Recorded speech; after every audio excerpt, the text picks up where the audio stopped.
Hello, people. Welcome to The Inners. The Inners is a transformative podcast and a purpose-driven initiative that celebrates a community of inspiring individuals, innovators, instigators, includers, inquisitors, integrators, and intellectuals. This community will cast their pebbles of knowledge into the sea of wisdom, stirring up an unstoppable wave of positive change. Exchanging experiences and raising awareness will create a common shared value for all communities where good action comes full circle. Curiosity is the key, kindness is the cure. My name is Ali Marawi Dabbah, and I'm your host. Welcome to The Inners.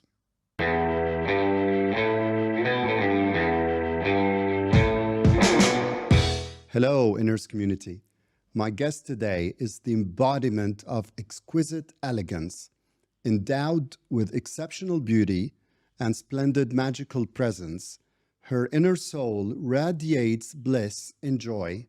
She's a designer extraordinaire, a public figure, a sharp businesswoman, and a supermom. She is a pillar in the interior architecture community and a role model within the world of aesthetics, style, and luxury. The pride of Beirut and Lebanon. Welcome, Sausan Shammas Haber. Welcome to The Inners. Thank you, Ali. What an amazing introduction. Thank you so much. I only speak the truth. And thank you for having me here. It's really an honor and a pleasure to be here at the beginning of this amazing community. Thank you for your support, for taking the time, and for being with us here. We're looking forward to the session. Amazing. I'm looking forward to it as well.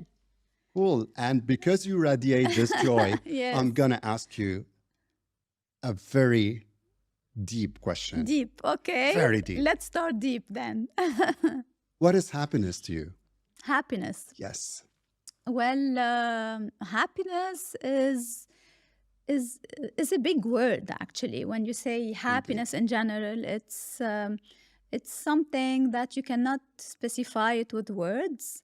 I believe happiness is a decision. It's not, the happiness is a decision. Mm-hmm.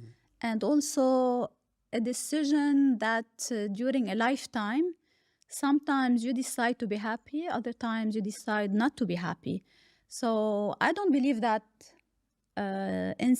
accidents can affect your happiness if you have the decision to be happy.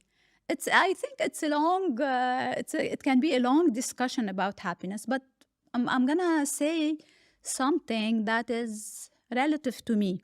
Please do. So I'm the happiest when I score in different aspects of my life. Mm-hmm. So when I score as a mother, when I score as a daughter, when I score in my career, when I score in my love life, when I score in my spirituality, in my connection with God.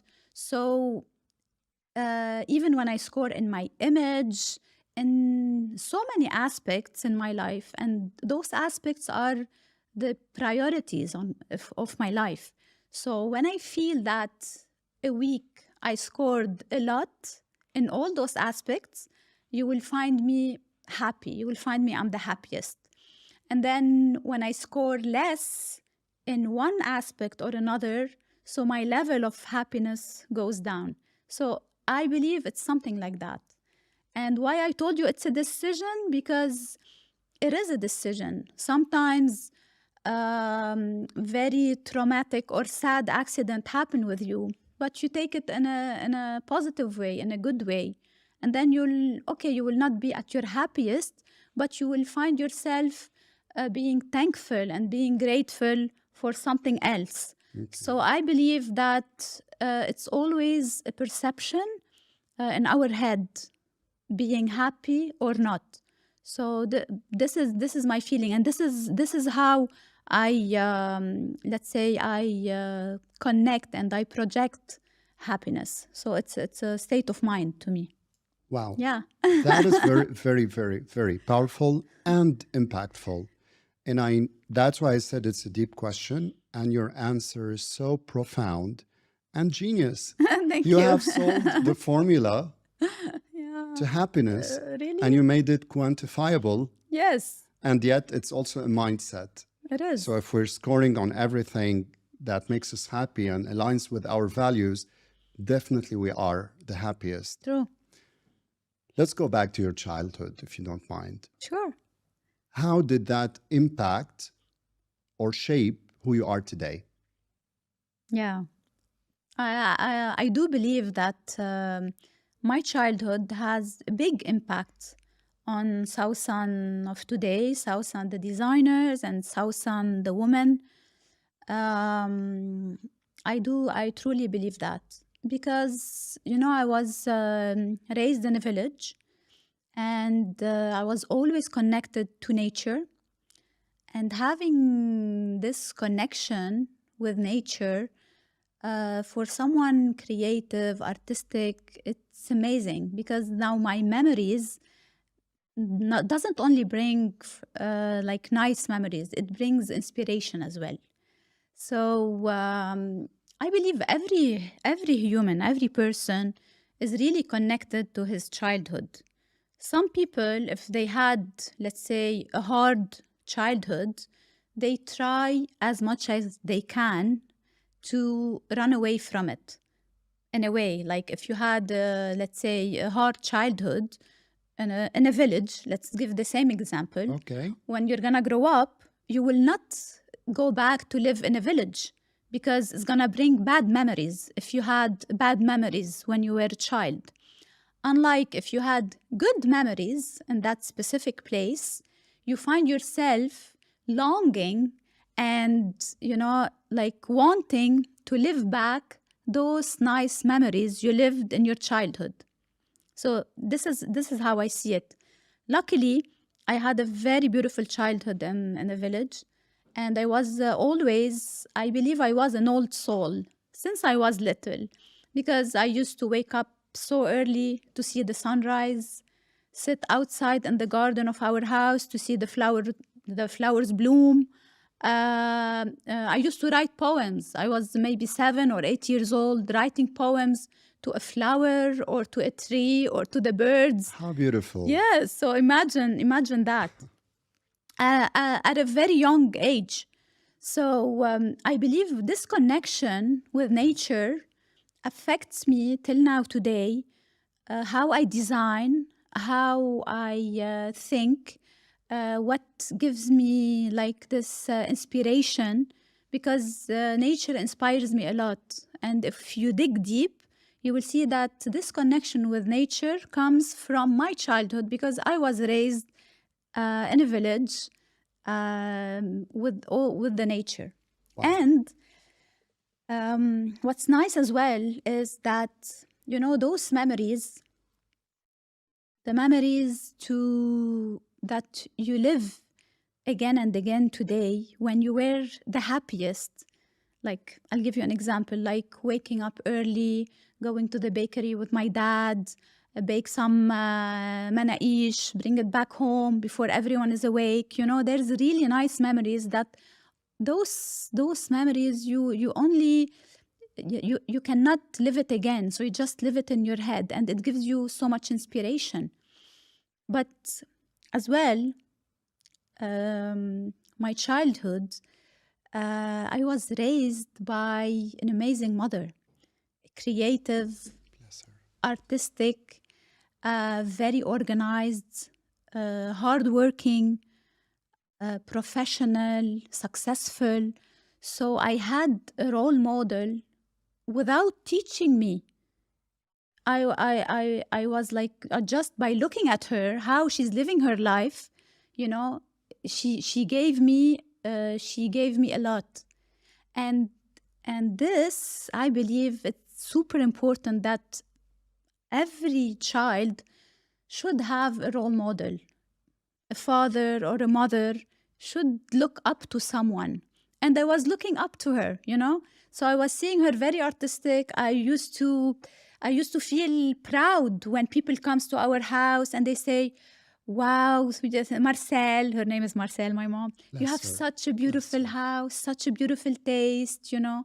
And when I hear people saying, oh my God, Marcel did this, she did makeup for this bride, she did her hair, she looks amazing. Did you see how she looked as if a different person, you know?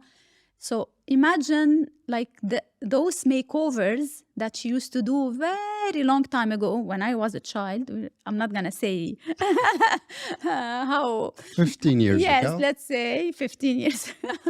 So imagine for a child to hear this, how proud I was and how much this affected me. I wanted to be like her. I wanted to be successful. I wanted to be, you know, I thought, yes, I can do it. If my mom is that famous in our village, I can be famous in the whole world, you know. If my mom can do this with her hands, this magic touch to people, I can do anything as well, you know. I got her genes. It gave me affirmation. It gave me a space to dream. And today you hear people, especially in podcasts, talking about manifestation, about imagining, about feeling to achieve all this stuff. I lived those actually. I lived it. I lived it as a child because I used to dream. I used to dream about me as an adult. I used to dream about me a successful person. I used to dream that I will be the interior designer. I used to dream it. I used to imagine it. And I used to feel how it's gonna feel, you know, and I was just a child. So imagine how important was that. And that would have not happened if I had maybe a different mother. So imagine how the impact. This is truly super moving. I'm holding back my tears now, honestly. Oh, Bless her. bless She my raised a mom. great Bless my mom. woman. She's amazing. And And yours as well. thank you. Thank you. I was raised also by a lioness architect, so I hear you. Yeah. Bless them both. Was that the trigger for you to become the extraordinaire interior architect that you are? Yes, I think it was the trigger, but I knew that I had to do things differently. And I'm gonna explain this to you like in a very simple way. When I started university, I went to college and I realized that there is many people in my class as good as me. Some of them much better than me when I first started. And for me, it was a shock because all my childhood, I was imagining myself as the one and only. I was imagining myself that once I'm gonna start studying interior architecture, I will be the one. No one can be better than me, you know? I'm a child. I can dream and imagine anything I want to. But when I faced reality, it was kind of shocking, you know? Okay, this is the reality. Reality is that no, there's many people as good as you. There's even people better than you in drawing and sketching and giving fast ideas. So what you're gonna do about it? I had to take a decision. The first few months of college, I thought, okay, shall I surrender? Shall I let go my dreams? Shall I say, okay, I was mistaken. Even my mom was mistaken. Maybe I had to do a different major. No. Or I become what I want to become. I become better than everyone else. And to become better than everyone else, you cannot do what everyone else is doing. And if you want to become different, if you want to become better, how you can become better than someone who's better than you if you follow his steps? You cannot. He is already there, like 5, 6 steps in front of you. So if you're gonna just follow his steps, you will never become better than him. So I took the decision to do things differently. So I started studying all my colleagues. What are they doing? What is their techniques? Are they working after school, after university or not? Are they doing some extra jobs? How do they sketch? I started studying them the first few months. And then I took a totally different route. At that time, we were like forced in college to draw by hand, like using computers, using this. It was like cheating, you cannot do this. So, I remember the days. I remember. yeah. But this is a great strategy and Yeah. great approach, what you've done. So I wanted Wow. I wanted to do things totally different. Okay. So of course, in our college, they didn't used to teach us anything related to digital at all. Mm-hmm. So I took extra classes. I studied AutoCAD on my own. I studied Photoshop. Studied all those mediums that my colleagues are not studying. I did that. At the same time, I started working from year one, working in an interior architecture office to learn the details, to learn the techniques, to learn the real thing, not only draw ideas and creative things that you cannot execute. So I wanted to have great ideas, but I wanted those ideas to be able to execute it. I wanted to be executable ideas. So this is what I started to do. And I stopped, let's say I stopped my life. I stopped everything. I said, this is my goal. I want to be the best. And if I want to be the best, I want to do many things. I want to sacrifice many things. And I say, thank God I found this secret at a very young age. Like first year of university, of college, you see young women going partying. This is what they have in mind. Their outfit to the party. This is what they are really focusing on. I was focusing on becoming the best. And this is what I did. After 5 years, I graduated the first. I graduated the best. Bravo. From the university. Congratulations. So this is a lesson. This is a lesson like to every young, let's say, adult man or woman who wants to really achieve. They cannot be followers. They have to be leaders. Maybe they cannot be leaders in everything, but they have to take a route, a niche, and try to dig in and work hard to reach there. Yeah. Wow. So I think this is the beginning, let's say, in the design field.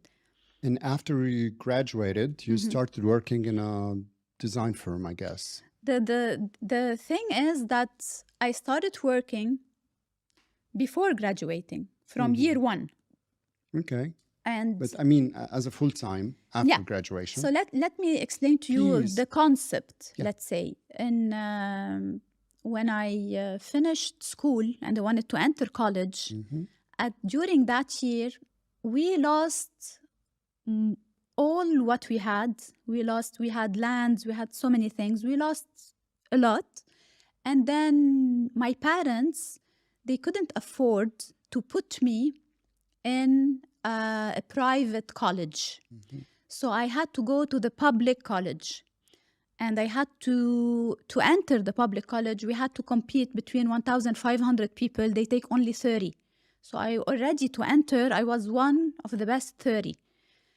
And in the public college, when you're there, you're not forced to attend every single day. So you can attend only 2 days a week, where you have the teachers who are already famous interior architects. Okay. They come and they give lessons for free in this university. So you need to attend to those 2 days. And the rest of the days, you can get all the things that theoretically being taught. You can get it and then later on study it on your own. Okay. So by having this opportunity, I had 4 days a week to be able to work full time. So I used to work 4 days a week, go to university 2 days a week, and on Sundays, I used to do my project for my university. So it was like full-time job, just concentrating on this. And I was concentrating on it because I had an objective, and my objective was to become the best. And what's nice about it, that while working in that office, I became the number one in the office after 2 years of working there. So the owner of the studio, I say office, it's an interior design studio. Yeah. So the owner of the studio started trusting me with all the designs related to our project. He even started trusting me with sometimes recruiting people, imagine. So I was still not yet graduated, and I had people working under me who graduated already. And for them, it was like you know, they at the beginning they couldn't even look in my eyes. They couldn't stand me, because how her, who didn't graduate yet, she's still studying, how me, I graduated from the best college, I have to come to her and show her my work and get her approval before I show it to the architect of the interior architect, the owner of the studio. So imagine that. They are still my friends now, but many of them, they keep telling me this. They tell me, oh my God, how much we hated you when we entered. We just hated you. We hated your concept, you know? So it was really something amazing. And you know what? When you think of this, if I went to the private school, private college, I would have never had this opportunity, because I would have never be able to work while studying, because there you have to attend every single day. So imagine how life sometimes gives you lemon and you end up making great lemonade out of it. If I go back to one of the days, I believe that day, I always call it the worst day of my life, who turned to be the best day of my life. I'm going to tell you about that day. Please do. Please do. I'm so intrigued. Yeah. So that day, I remember I was maybe 20 or, yeah. And it was at the beginning where we were out of money as a family. My brother had to work to pay the loans to the bank, to pay the debt of my dad. And I had to work as well nonstop to be able also to help, you know, all these things. So we were in this dilemma. And of course, I didn't have the chance to get any car. My brother, thank God, he had his car before. When I went to college, I didn't have this luxury. So I used to take taxis in Lebanon, but they call it service, which is, you know, like when it's a taxi, but you have so many people with you in the car, you know.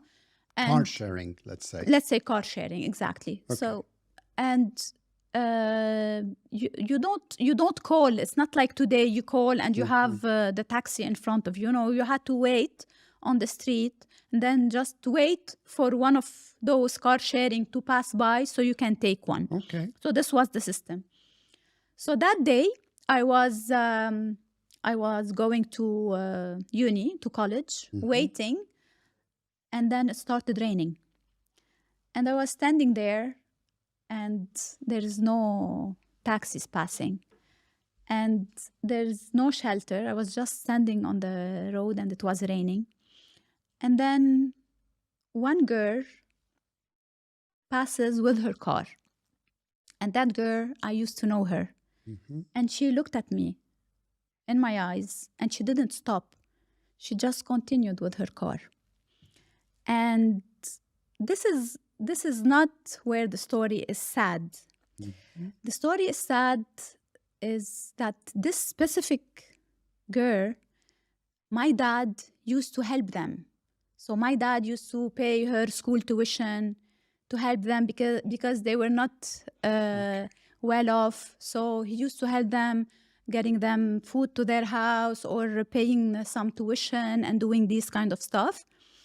And then for me, seeing her, it was the first time I see her driving her car and passing in front of me, and me standing on the road under the rain, no one stopping. It was that moment where I closed my eyes and I said, instead of crying or saying I hate my life or saying I don't know, no, I just closed my eyes and I said, in 1 year from now, I'm gonna have my own car. In 1 year from now, I will do everything possible at work to become to become where I want to be and to be able to afford to buy my own car.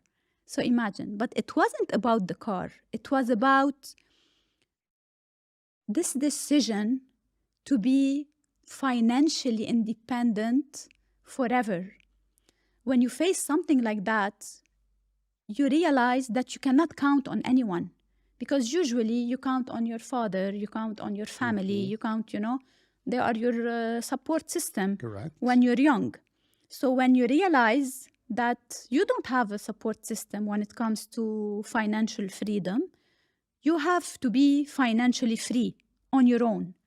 And I took that decision. I was just maybe 19 or 20 years old, under the rain, waiting for a taxi, and that's it. Less than a year I had the car.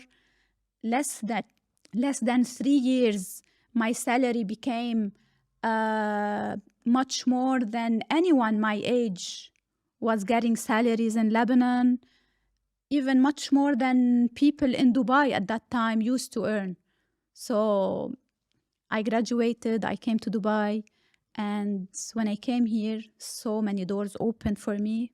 Why? Because I had like 5 years of experience, knowing that, in fact, only 1 year after graduation. But no one saw this. They saw my portfolio, they saw how many projects I have done, they saw all the knowledge I had. So this is how everything started. So some dedication, Yeah, demands. discipline. Yes. Also Absolutely. discipline. Dedication demands respect. Thank So, you. hats off. Thanks. Bravo. Was that a trigger also for you to start your own company? I think I think starting my own company was always a dream since I was a child, because I was raised with the parents who were entrepreneurs. My mom had a salon, a ladies' salon, and hairdresser, makeup, all the stuff. So she had her own business. My father also, he was a contractor, so he had also his own business.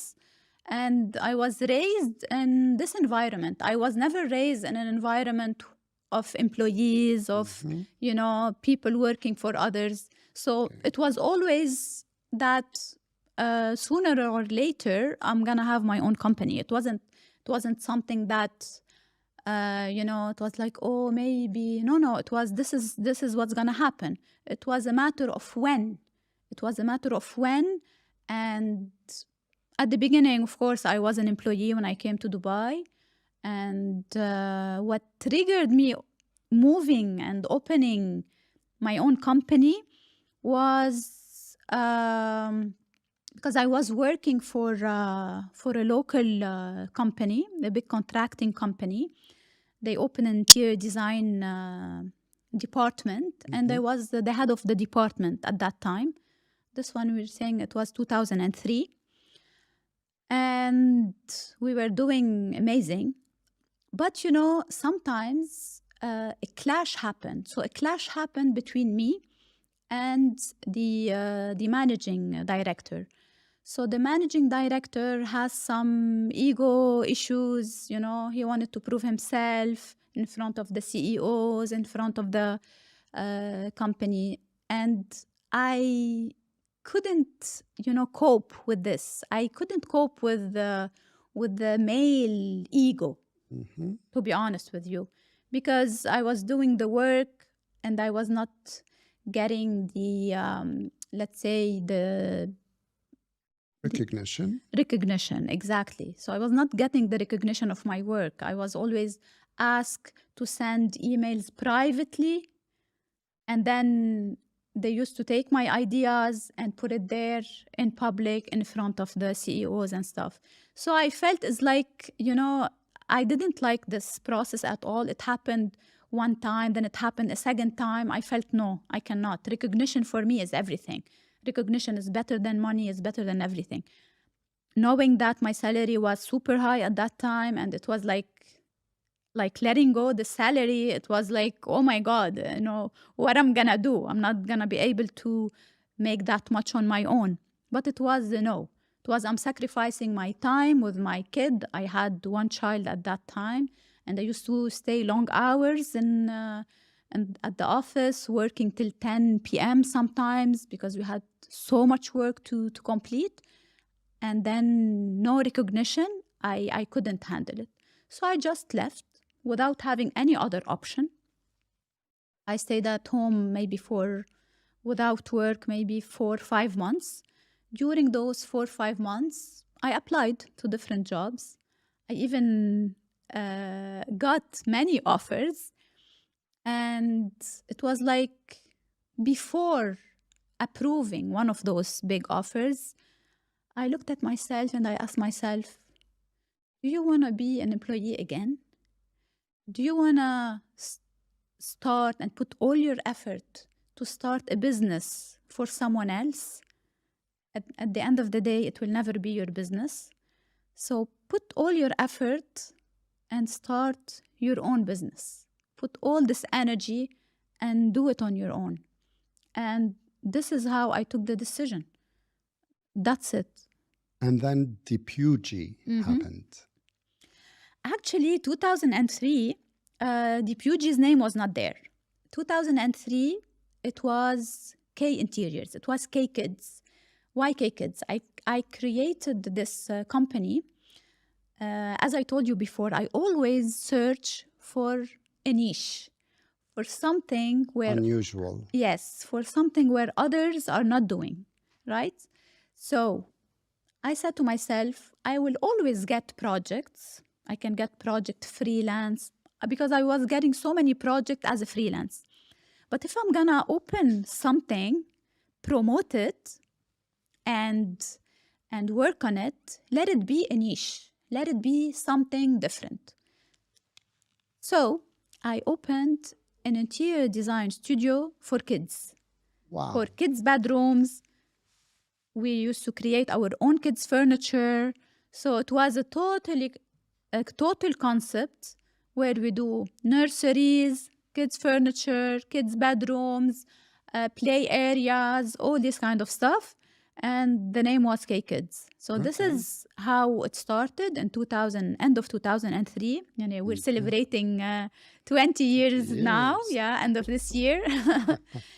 And it was a success story. K Kids was a success story. Like when we started doing like big project and stuff, I said, no, it's time to change the name. We cannot keep it K Kids as K Kids. So let's just turn K Kids into a full house luxury interior design studio, doing everything. And this is how Depugy started. And yeah, this was, I think, the beginning. The name changed in 2007. So yes, and since then it became Depugy. And what does that name mean? Okay, so the name will go back to K Kids. K Kids, K is for Kaya, my eldest. So it was K Kids. This is when I named K Kids because I had Kaya. And then in 2007, when I wanted to establish Depugy, I thought, okay, let me keep K Kids and I will create a new company. I will call it a different name. So I was looking for a name. Since I have K Kids for Kaya, I wanted something for Gia. So I thought that I wanted something Italian because I travel a lot to Italy. I buy furniture from there. I have many franchises with them. So I thought, okay, let's do something Italian. DPU is much more, and G is for Gia, so it's like much more of Gia. But but at the end of the day, I decided to let go the name of K-Kids and just stick to DPUG. And the funny thing in the story that today, Kaya is the one who's doing interior design, and Gia is going into a different route. Yeah. That's Bless cool. them. Thank you. How many kids do you have? I have 3. Okay. So yeah, my eldest is Kaya. She's also an interior designer. And my second one, she's still in her last year. She's a senior now. And next year she'll be doing maybe business and marketing and this kind of stuff. Yeah. Okay. And the third? The third, my baby, he's the boy, Ray. He's still in 6th grade. Bless them all. Thank Bless you. your Thank family. you. Bless yours. Thank you. Where do you get your inspiration from? My inspo? Well, my inspo is everywhere. My inspo is in the fashion world. My inspo is a walk in nature.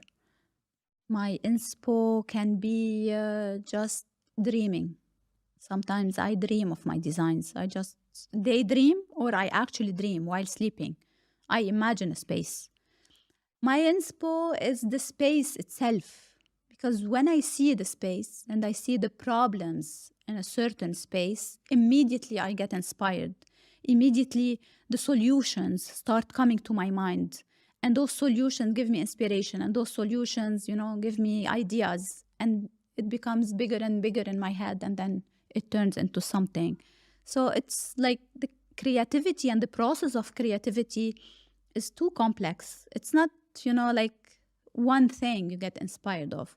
Of course, these days it's much easier to get inspired from social media, from other projects, from, we're so exposed to images, to videos, to so many things. We're so exposed. Before, it wasn't like that. Before, you had to work hard on your creativity, on your mind, to be able to become more creative, to be able to get the right ideas for the right space, for the right place. So now it's easier to get inspired, but still I like to have different approach on my project. I like to have, I don't like to copy, I don't like to follow, I don't like to, when a trend is so abused, I don't like to go into that trend. I prefer to stay different, even if I'm gonna lose certain clientele. But for me, to concentrate on being different, this is what matters. This is what really matters to me. And it's a great approach and strategy. Either you compete on price or you compete on being unique, and you excel on being unique. Yeah, this is how I see things. I like to be different, unique, and this comes again. If we're gonna go to my childhood, I think this goes back to there, because as a child, I remember my mother, when it's like the Eid or any festive thing, she used to make for us this costume and this uniforms that are totally different than everyone else. Like, you will see me wearing a flower on Easter, or you will see me maybe wearing, I don't know, like a butterfly or something like this. So since that time, we were always, as kids, different. We used to look different when we go to this big events. So I got used to being different. When I went to college, even in college, I used to, express myself in my clothes and what I wear. So I was always different. Sometimes you will see colored hair in my head. You will see it matching with the color on my nails. And so many people, and especially men, they don't like this. They like women to be, even if she's young, she has to be classy. She has to wear simple stuff. Many men, they like simplicity. I wanted to express myself. I wanted to be different. So I used to get some critics, Obviously, when you're different, in a very conservative, let's say, environment, and in an environment where people like to look like each other to fit in. And suddenly you will see someone popping out of the crowd, you will, it's disturbing for the normal people who like to be normal. So I got critics. For me, those critics never put me down. It was the opposite. The more I used to get critics, I was like, means I'm so different. Let's push it more. Let's do some more, So it was like, for me, a boost, instead of being like, oh no, what everyone's gonna say. I never had this. For me, I was rebel on everything that comes to that saying, what they will say, what people are going to say. For me, that was like a big no. I don't care what others will say. As long as I believe I'm doing something right, as long as it's bringing joy to my life, as long as I'm not hurting anyone. Absolutely, yeah. Then, I'm gonna just be different. Wow, you have you have really inspired me to ask you to inspire us by probably giving us some quotes on inspiration. I'm gonna start with the first one that I really love, and I shared it before with you, which is ask and you shall be answered. Knock and the door will open. So this helped me so much during my career, my business life. It always gave me the courage to knock on the right door, to knock on the door and to ask if I want something. I will go knock on the door. I say, please, I want this. Can you help me? So I was never shy to ask, to reach where I want. So this, I think, is one of the best quotes that can help anyone because it gives you courage. True. This is one. Second, like walls not letting us reach or achieve where we want. So when we meditate, when we pray, when we, let's say, concentrate on that with full faith, we receive answers. Things open. We are connected. I believe that we are souls very connected. And I'm a very spiritual person, and I feel I'm so connected. I had so many dreams all over my life that guided me to a certain path or a different path. So I really believe in that. Wow. And I'm going to give you the last one. Please do. Because that one is the best. It doesn't matter who is your enemy as long as God is your ally. This gave me so much power in life that you cannot imagine how much. Of course, my life, when you're in business, when you're in a field full of competition, full of money, full of so many things, you will face problem. You will face, it's not a happy life all the time. There's so many challenges. But what's good in this, that I faced all those challenges with this sentence, because I was always trying to keep God as my ally. And by keeping God as my ally, what does it mean? It means to be good to others, to help others, to be good to myself, to be a child of God, to be a good person. And by being a good person, my conscience is so clear to a point that whatever happens, I don't believe that, oh my God, what did I do to deserve this? I never had this. Because for me, any bad incident, anything that can happen, it's for my best. I just need to find out how it is for my best. Because I know that God is my ally. I know that He will help me. I know I'm powerful. And then I reach. And for, let's say now, 23 years I'm in Dubai. God was always my ally. Thank God. True belief, true belief. Yeah. And speaking of Dubai, Yes. you've been here 23 years now. How do you think that affected your journey? I think that Dubai helped me so much. Dubai made me.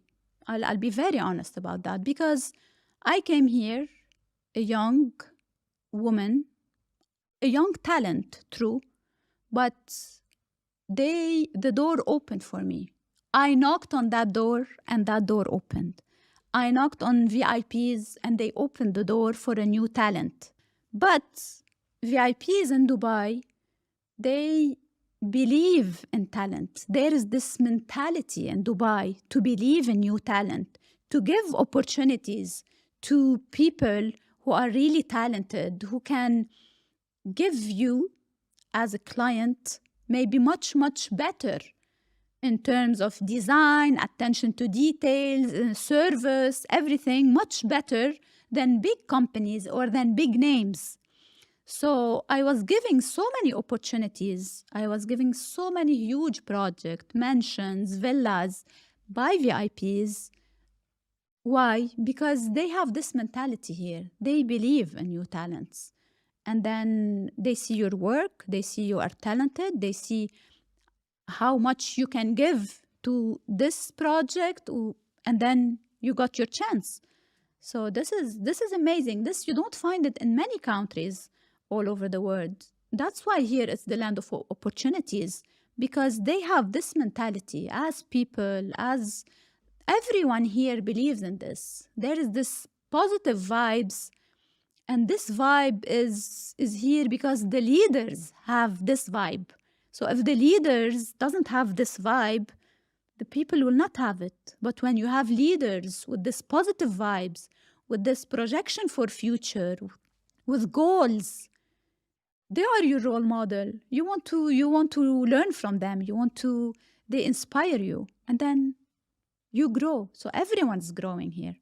That's true. It's a very empowering culture from the top. Yes. From the top, and you can see it around us. And we are very, very grateful for being here in this fertile environment for growth. Yes, I am. I am blessed and grateful for coming to Dubai and for basing my career here in Dubai. Great. Another Yeah. success story, another Dubai success story. Yes. Music to my ears. And speaking of music, I'm going to Yes. come to the point where Okay. we ask you about your favorites, which is your 8 favorite things. But we're going to start with your favorite dish. My favorite dish? I think lasagna. I love lasagna, but my mom's lasagna. Okay? Not any lasagna. Do we hear an invitation here? Yes, sure, of course. You have to Would be an taste it. honor. Would love to. It would be an honor. And speaking of music, what's your favorite music genre, let's say? No, I'm gonna because I love music in general. I don't Yeah. have like a specific genre in my that I like, because I like music a lot. Okay. But I'm gonna tell you about one specific song that I love. Please do. Is La Passione. It's my Okay. favorite. And staying in the art field, Mm-hmm. what about your favorite interior designer or architect?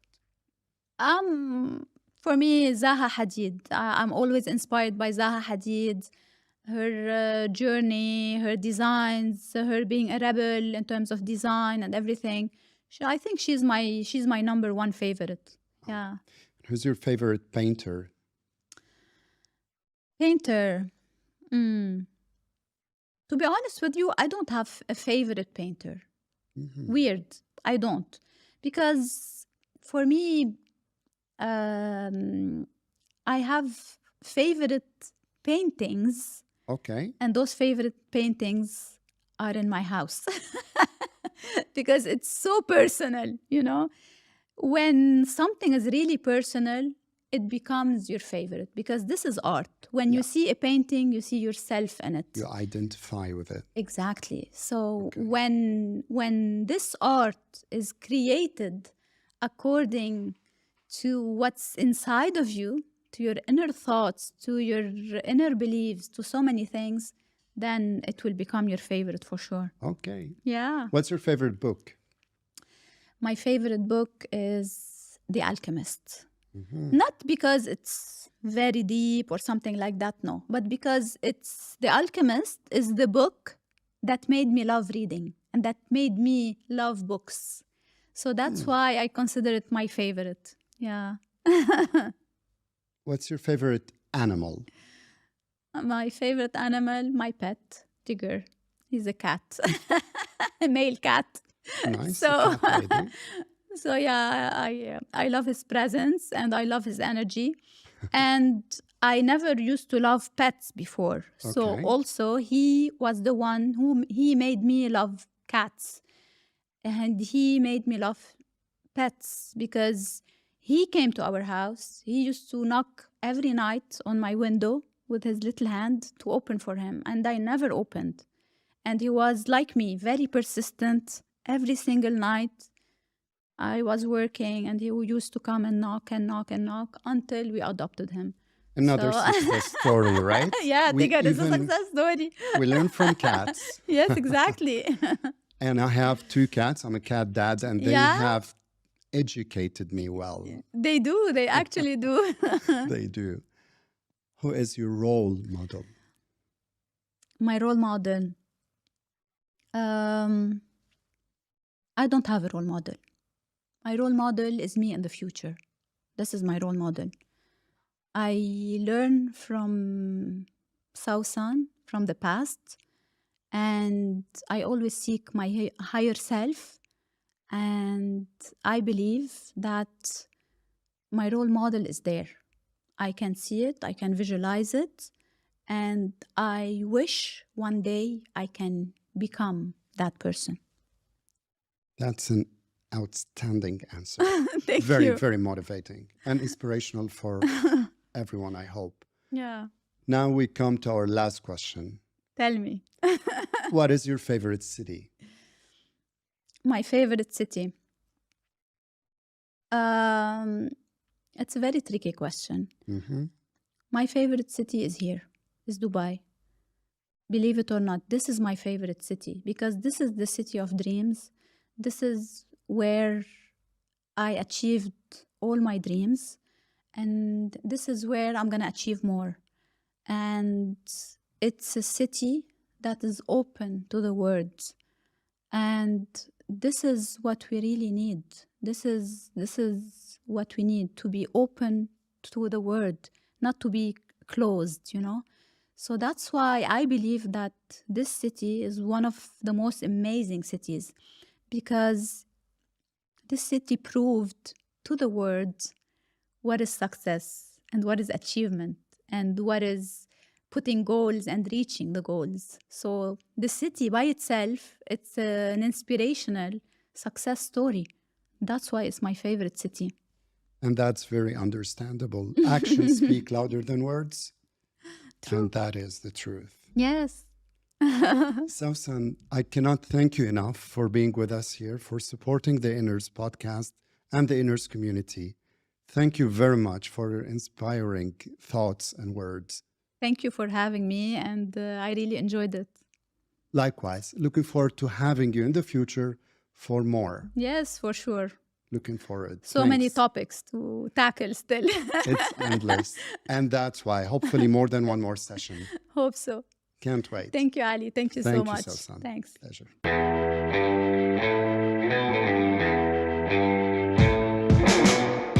Hello, Inners community. Hope you enjoyed this session. We'd like to know your comments and thoughts.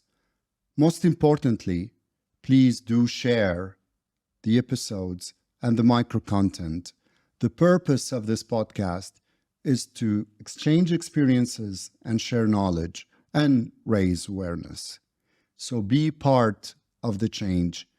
Create your waves. Let the ripple effect reach to everyone, where all of good action comes full circle. And please do remember to hit the like button and the subscribe button. And I'll see you next session.